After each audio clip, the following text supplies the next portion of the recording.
Dans cette vidéo, je vous propose d'analyser ensemble le documentaire d'Arte « Un monde obèse ».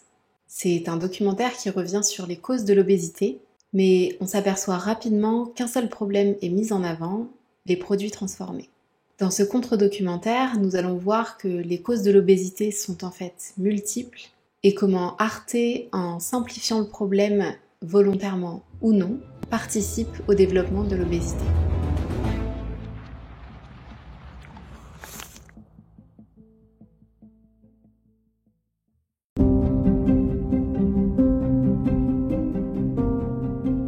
Très vite dans le documentaire, on nous explique que si les personnes grosses sont grosses, ça n'est pas de leur faute. On admet enfin qu'être gros n'est pas un problème de volonté personnelle. Ce documentaire commence bien. C'est si facile de regarder une personne mince et de se dire quelle volonté, quelle force morale. Et puis, de voir une personne en surpoids et de l'accuser de tous les maux. Oh, ils sont faibles, ils n'ont pas de volonté. Mais le problème n'est pas une question de volonté personnelle. Et si nous continuons à le croire, nous ne réglerons jamais cette épidémie d'obésité. Mais alors, qui est responsable de notre prise de poids? Les produits transformés et le sucre. Et comment le sait-on? Facile, depuis les années 70, les produits transformés augmentent et, coïncidence, l'obésité aussi. Mais alors, si la volonté individuelle n'est pas en cause, comment expliquer cette hausse spectaculaire de la courbe d'obésité à partir des années 80? Quelle est la différence entre 1970 et 2019? Je ne pense pas que la biologie humaine ait changé. C'est plutôt la manière dont nous mangeons, à la fois le type de nourriture et la fréquence des repas. Les produits transformés dérèglent nos hormones et notre microbiote. Résultat, on mange toujours plus et on grossit. Ces produits ultra transformés perturbent notre flore intestinale, notre microbiote. Or, les bactéries intestinales assurent des fonctions essentielles. Non seulement elles nous aident à digérer, à fabriquer des vitamines, à éloigner les maladies, mais elles agissent aussi sur notre poids. Des études ont révélé que les personnes obèses ont un microbiote appauvri. La richesse est donc fondamentale. Mais pourquoi les industriels nous font ça? Pour qu'on achète encore plus et qu'ils s'enrichissent encore plus.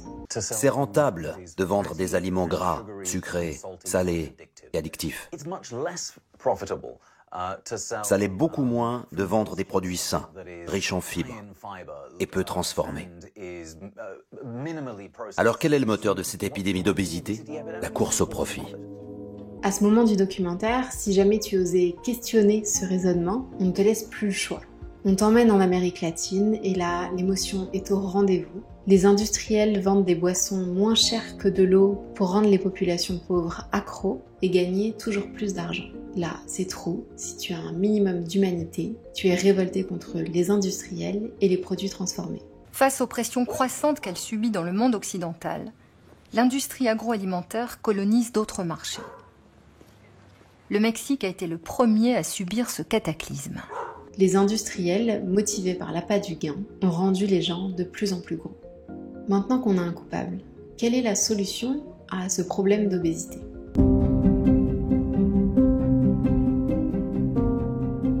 Les produits transformés seraient donc responsables de l'obésité. Dans ce documentaire, le sucre nous est présenté comme un poison et on nous dit qu'il est partout, dans les pâtes, le riz et toutes les céréales. C'est le grand tour de passe-passe de cette histoire. Le sucre pas cher remplace le gras car il rend les aliments allégés savoureux et addictifs. C'est le début de la manipulation des ingrédients. Les céréales, recomposées en pain de mie, cornflakes ou plats préparés, déferlent dans les supermarchés. Cette diabolisation du sucre nous donne envie de bannir tous ces aliments de notre alimentation. La solution évidente présentée par ce documentaire est donc de diminuer la vente de ces produits transformés et sucrés.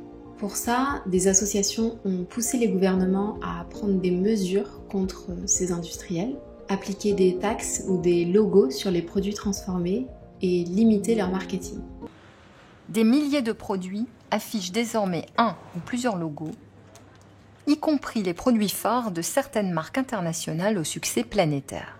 Certains pays affichent des résultats encourageants, comme le Chili. Cependant, cette solution a des limites et le documentaire le montre bien. Si la taxe est finalement votée, la victoire est amère. Alors que la ville veut aussi imposer des messages d'alerte sur chaque bouteille de soda, à l'image des paquets de cigarettes, l'industrie attaque en justice encore une fois et gagne devant la cour d'appel. Les logos ne verront pas le jour. D'abord, les industriels sont si puissants qu'ils contrôlent les gouvernements grâce à des lobbies. Est-ce bien réaliste de penser qu'un jour ces lobbies disparaîtront, alors qu'aujourd'hui on voit que les cigarettes ou l'alcool par exemple sont toujours en vente? La volonté politique se fracasse contre les intérêts de l'industrie agroalimentaire. Donc, je veux dire, le bilan, tristement, il est aujourd'hui, à l'heure où on se parle, il est nul en termes d'action publique. Ensuite, il y a une vraie question de liberté personnelle qui se pose. Est-ce au gouvernement de dire ce qui est bien ou mal? Quelle est la limite? Si un gouvernement interdit le sucre, doit-il aussi interdire la cigarette et l'alcool? Doit-il interdire tout ce qui peut nuire à notre santé quand on le consomme avec excès? Les jeux vidéo, le sexe, Netflix? La puissante association américaine des boissons dégaine l'argument sacré de la liberté de choix. And don't even try to tell a city that never sleeps that it's bedtime. So are we going to let the mayor tell us what size beverage to buy? If we let him get away with this, where will it end? La solution de lutter contre ces lobbies, d'informer et d'éduquer la population sur la nutrition n'est pas à jeter, mais elle est insuffisante. Le souci, c'est que si on considère que l'unique problème, c'est les produits transformés, on ne voit pas bien ce qu'on pourrait faire d'autre. Le problème de l'obésité a tellement été simplifié que la solution qui nous vient naturellement est simpliste. Comment expliquez-vous l'épidémie d'obésité? L'obésité est un problème d'origine multifactorielle, complexe à résoudre, qui doit être abordé par toutes les institutions, aussi bien publiques que privées. Ça m'embête un peu d'être d'accord avec le monsieur de chez Coca, mais il a raison sur ce point. L'obésité est un problème multifactoriel, et d'ailleurs, même dans cette vidéo, je ne vais aborder que quelques facteurs, parce qu'il y en a sûrement qu'on ignore.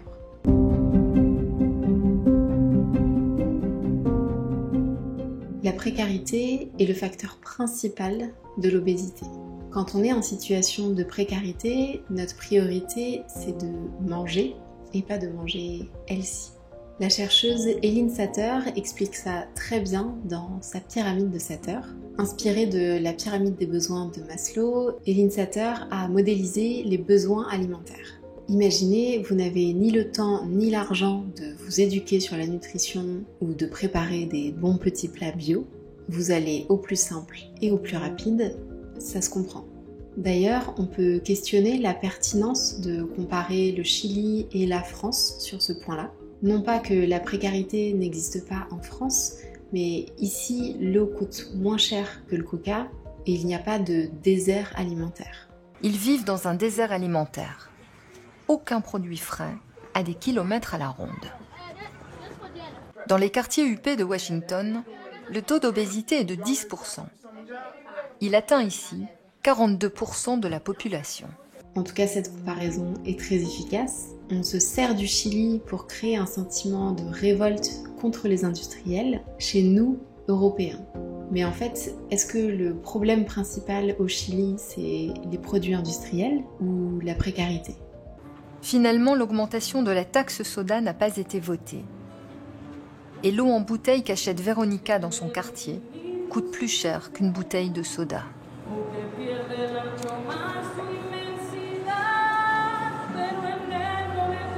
Le documentaire montre bien cette précarité, mais juste pour dire que les industriels en profitent. La population demande au gouvernement de taxer les industriels pour réduire la consommation de produits transformés, mais est-ce que ça serait pas plus simple si le gouvernement s'occupait directement du problème de précarité? Une population moins précaire et plus éduquée achèterait naturellement moins de produits transformés. Et une population moins précaire vivrait mieux sur bien d'autres aspects. Tiny legs, waddling across pavement, her chubby fingers, barely able to grasp her daily Pepsi, she runs. Poison in hand, smile on face, brown eyes, wildly looking for hiding spots. Ariel stops. She takes a sip. She's already drank 1,460 Pepsis in her lifetime. She's 5. On effleure le problème de la précarité, mais sans vouloir apporter de solution à cette précarité. C'est dommage.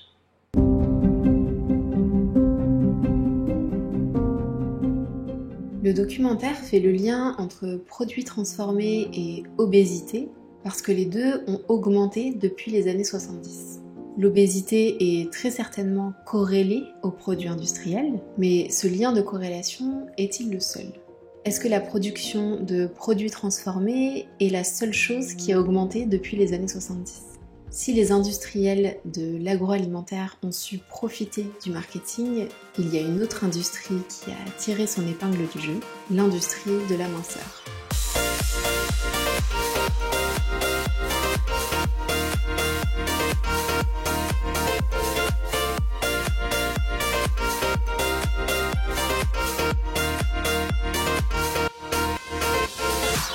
Avec l'essor des corps minces qui a commencé dans les années 60, l'industrie de la minceur a propagé ses messages à la télé, dans les magazines, et on s'est retrouvé avec deux industries aux antipodes qui parlent toutes les deux de plus en plus fort. On vit dans une société très paradoxale, à la fois obésogène, où on trouve de la nourriture partout, de la nourriture très dense, qui plaît au goût, qui est là pour nous pousser à consommer toujours plus.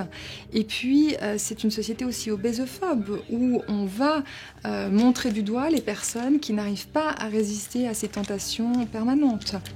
D'un côté, les produits transformés qui apportent énormément de plaisir, et de l'autre côté, le culte de la minceur et des programmes visant à contrôler notre alimentation pour atteindre un corps idéal.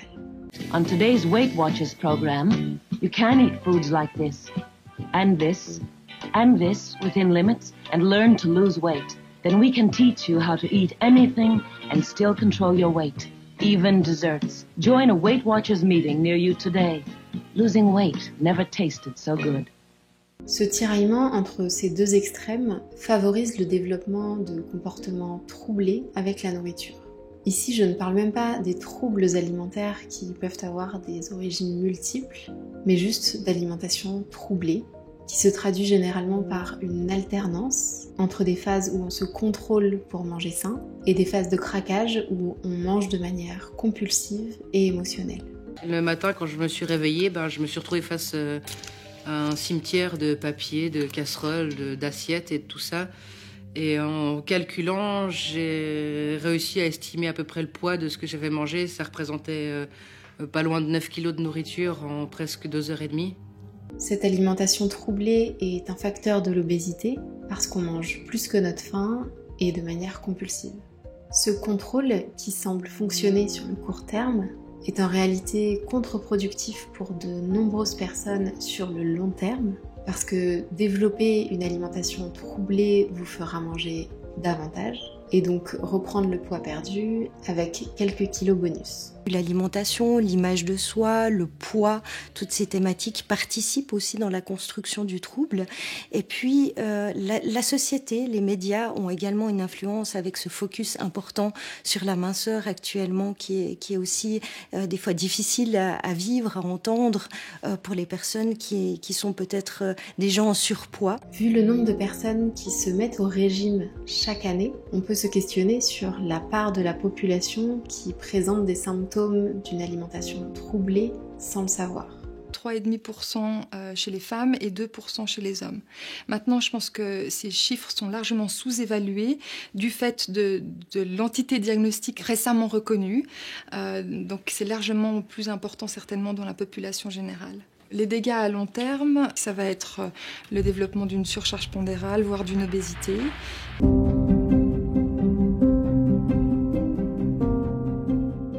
Dans le documentaire, on nous dit que le sucre est addictif.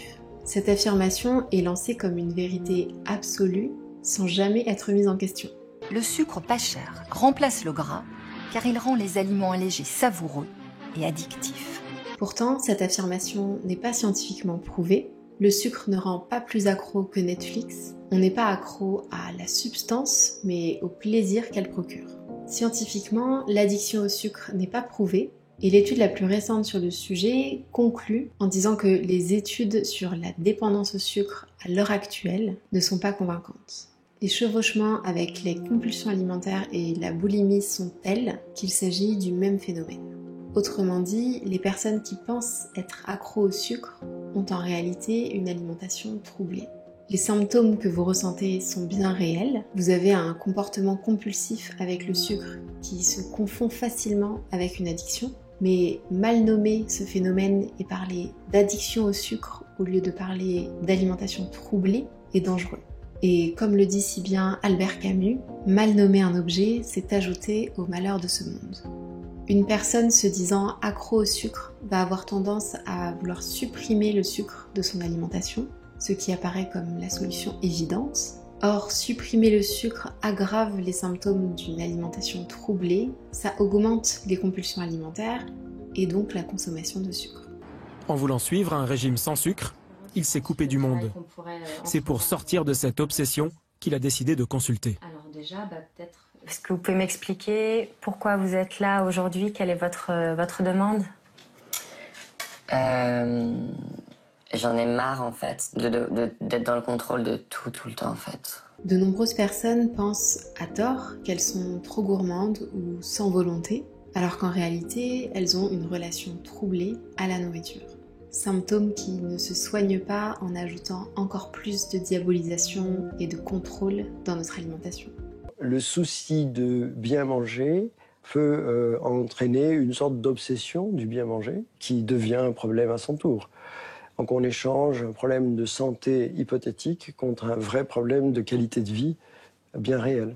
Dans une société où les produits transformés et sucrés sont déjà là et pas près de disparaître, la restriction et le contrôle peuvent avoir les effets inverses de ce qu'on veut à la base, c'est-à-dire manger plus sainement. Limiter l'alimentation à exclusivement ses pouvoirs nutritionnels, c'est ignorer qu'il y a d'autres raisons pour lesquelles on mange et que tout ça interfère, c'est un triangle. Manger, c'est manger pour se nourrir, pour vivre, mais c'est aussi manger pour avoir du plaisir, se faire plaisir, et puis manger pour échanger, pour discuter, pour la dimension sociale. Alors, si on ne peut pas faire disparaître ces aliments transformés, est-ce qu'on peut essayer de vivre avec de manière sereine et apaisée, de sorte à ce qu'ils ne nous obsèdent plus et qu'on soit capable de faire des choix conscients, bons pour notre santé.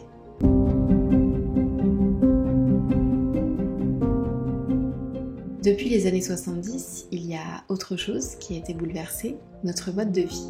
Petit à petit, notre société rurale est devenue citadine, le travail manuel est devenu intellectuel, la présence des femmes en entreprise a explosé. La technologie prend de plus en plus de place dans nos vies et plein d'autres changements encore qui ont façonné notre mode de vie actuel.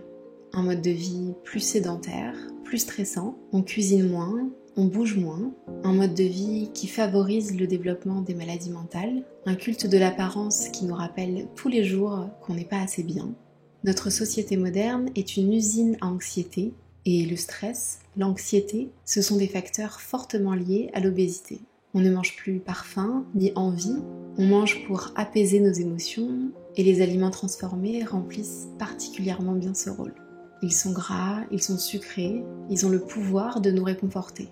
Mais si nous n'avions pas autant besoin de réconfort, mangerait-on autant de produits transformés ? Le documentaire d'Arte semble ignorer tous ces changements pour se concentrer sur un seul, l'apparition des produits transformés. Et si la corrélation entre les produits transformés et l'obésité n'est pas à nier, il semble déraisonnable de ne pas tenir compte des nombreuses autres corrélations entre notre mode de vie moderne et l'obésité. Et si l'obésité n'était qu'un symptôme des problèmes plus profonds de notre société moderne ?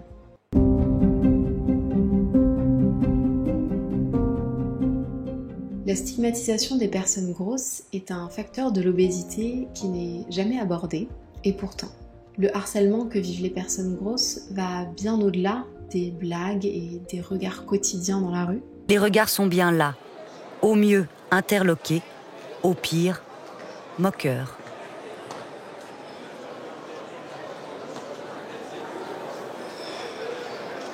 Dernier coup d'œil de la passante. Il s'agit en réalité d'une stigmatisation systémique. Quand vous êtes gros, vous n'avez pas les mêmes droits. Vous n'avez pas le même accès au monde du travail, ce qui accentue votre précarité. Vous n'avez pas accès à la même qualité de soins. Votre médecin, quand vous avez encore le courage d'y aller, met le moindre rhume sur le dos de votre poids. Tout est réduit quand vous êtes trop. Quand vous avez une otite, que vous souffrez le martyre parce que l'otite ça fait mal, et que le médecin, la première chose qu'il vous dit c'est vous avez pensé à surveiller votre poids, passez monter sur la balance et vous êtes en train de chialer parce que vous avez l'impression qu'il y a votre cœur qui bat dans votre oreille, et ce médecin qui fait ah mais attention quand même, n'allez pas casser la table pour s'allonger. Ce documentaire n'aborde pas la stigmatisation des personnes grosses. Et on pourrait aller plus loin et montrer comment, malgré lui, il participe même à propager des idées stigmatisantes. En effet, le sujet du documentaire tourne finalement essentiellement autour des produits transformés. Malheureusement, il n'y a aucun témoignage de personnes minces qui mangeraient souvent des produits transformés. Et à l'inverse, aucun témoignage de personnes grosses qui n'en mangent jamais. Pourtant, ces deux types de personnes existent et ne sont pas des exceptions. Malgré lui, ce documentaire propage l'idée selon laquelle les personnes grosses sont forcément en mauvaise santé et ne mangent que des produits transformés. Cette association gros et mauvaise santé, en plus d'être stigmatisante, est inexacte. De nombreuses études montrent que notre santé dépend davantage de nos comportements alimentaires que de notre poids. Un comportement alimentaire sain mène à une activité physique régulière et une alimentation variée sur le long terme. Donc une meilleure santé, même quand ça ne résulte pas en une perte de poids. Bien entendu, il ne s'agit pas de nier l'impact du poids sur la santé, mais simplement d'ajouter un peu de perspective. C'est aussi l'occasion de ne pas ajouter encore de la stigmatisation là où elle est déjà omniprésente. Existe-t-il une seule personne grosse qui ne sache pas que son poids a un impact sur sa santé ? Alors c'est vrai, au début du documentaire, on nous dit bien que ça n'est pas de leur faute si les personnes grosses sont grosses. Et si l'obésité n'était pas un échec individuel, mais un échec collectif ? Le symptôme d'une société libérale qui déteste le gras, mais qui fabrique des gros. Mais est-ce que ce passage nous permet réellement de nous enlever l'idée que si on est gros, c'est quand même un peu à cause de notre volonté ? Comme pour la précarité, on effleure le sujet de la stigmatisation avec cette phrase, mais on ne l'aborde pas. La stigmatisation des personnes grosses est le premier facteur de mauvaise santé chez ces personnes. Ça n'est ni le sport ni l'alimentation qui impactent les personnes grosses en premier, mais le stress et l'anxiété causés par la stigmatisation. Les conséquences de la stigmatisation, c'est vraiment une image de soi et une estime de soi effondrée. C'est un état dépressif flagrant, avec des idées suicidaires, et chez les enfants, c'est 4 à 6 fois plus important. Ils ont 4 à 6 fois plus d'idées suicidaires même que les adultes. Et on a vu ensemble à quel point stress et anxiété sont des facteurs de l'obésité non négligeables. Manger n'est peut-être pas le meilleur moyen de gérer ses émotions, nous sommes tous d'accord. Mais imaginez-vous être stigmatisé tous les jours, de chaque semaine, de chaque mois, de chaque année. Peut-être que vous aussi, vous auriez besoin de sucre pour vous apaiser. Cette boule au ventre qu'on ressent un peu, j'imagine tous, quand on a stress, pour nous, ça ne s'en va pas. Et le seul moyen qu'on trouve, c'est de manger et d'essayer d'oublier. Et des fois, on est tellement stressé que je crois malheureusement que je faisais partie de ces gens-là qui n'ont pas trouvé d'autre moyen que de stresser et donc de manger. C'était vraiment, je me goinfrais en rentrant de l'école. Peut-on aller jusqu'à dire que les aliments transformés sont healthy, dans ce contexte précis où ils vous aident à survivre mentalement ?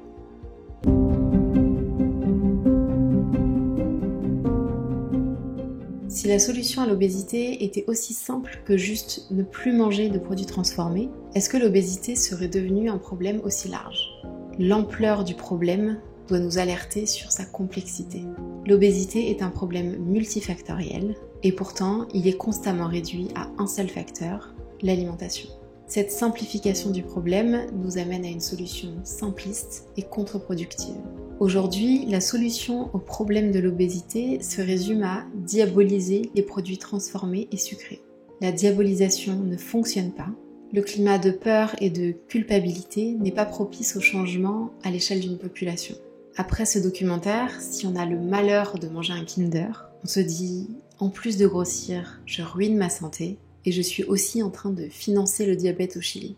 Attention, il ne s'agit pas non plus de dire que les aliments transformés sont nos amis. Sortons une bonne fois pour toutes de ce mode de pensée tout ou rien.